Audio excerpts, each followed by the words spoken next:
Aminata Haïdara, journaliste pour Africulture, nous a rejoint. Aminata, vous avez choisi de nous faire découvrir le nouveau roman de Mohamed Mbougar Sarr, Silence du cœur. Le romancier s'attaque à la thématique brûlante de l'immigration.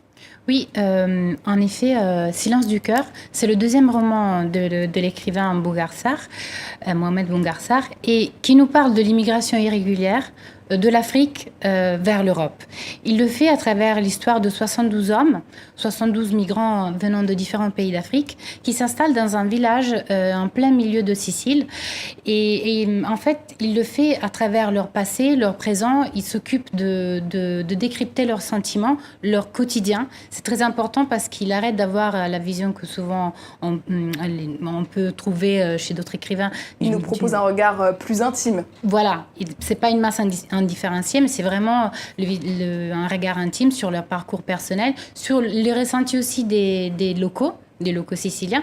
Donc, il s'occupe de montrer ce silence du cœur, dans le sens le silence de qui ne peut pas s'exprimer, de qui a des souffrances enfuies, ou aussi le silence de qui a un manque d'empathie, voire d'agressivité, et enfin, qui a une sorte de haine vis-à-vis des migrants. Il interprète tous les degrés de l'accueil, on va dire. Et il utilise plusieurs formes narratives dans un même roman.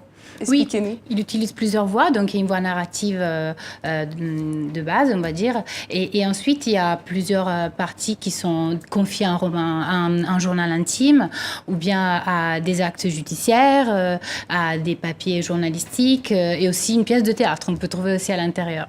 Et justement, Sarr est en train de s'imposer comme une figure montante de la littérature. Oui, c'est son deuxième roman, on l'a dit. Et le premier, Terre Sainte, a reçu deux grands prix, le prix du roman métis et le prix Kuruma, et en 2015. Et en fait, la spécificité de Sarr, c'est celle de se définir un écrivain qui est un historien du détail présent. En fait, c'est ce qu'il souhaite, c'est-à-dire s'attaquer toujours à des éléments de l'actualité pour nourrir une réflexion plus profonde, pour porter à la surface des sujets. Et justement, comment il arrive à pousser le lecteur dans ses retranchements par rapport à l'actualité? Par exemple, dans Terre Sainte, il s'était concentré sur la thématique de l'intégrisme religieux au nord du Mali. Il avait questionné des thématiques comme la justice, le sens de la responsabilité, la lâcheté, le courage, etc. Voilà. Et sur le thème de la migration, quelles questions il a posées? Il a posé plusieurs questions. Par exemple, il s'est intéressé aux thématiques comme le vivre ensemble. Qu'est-ce qu'est un migrant? Pourquoi on le définit comme ça alors qu'il s'installe quelque part? Et c'est pour ça qu'il décide d'ailleurs de donner aux protagonistes de ce roman le nom de ragazzi, qu'en italien signifie jeune homme, et de comprendre aussi la signification du mot attente. Pourquoi l'attente peut usurer les relations entre ces personnes et les locaux qui les accueillent? Pourquoi l'attente empêche d'envisager un futur sans document, par exemple? Est-ce que finalement sa force, c'est pas de coller à l'actualité pour permettre une réflexion? Exactement, oui, c'est ce qu'il a toujours fait et c'est ce qui lui intéresse le plus, c'est ça, de vraiment s'attacher aux détails. Si Sarr a une obsession, il le disait d'ailleurs il n'y a pas longtemps lors d'une table ronde, c'est celle de s'attacher aux détails de façon obsessionnelle, les détails de l'histoire pour développer, comme je l'ai dit, des thématiques actuelles. Et c'est une démarche de plus en plus actuelle chez les écrivains?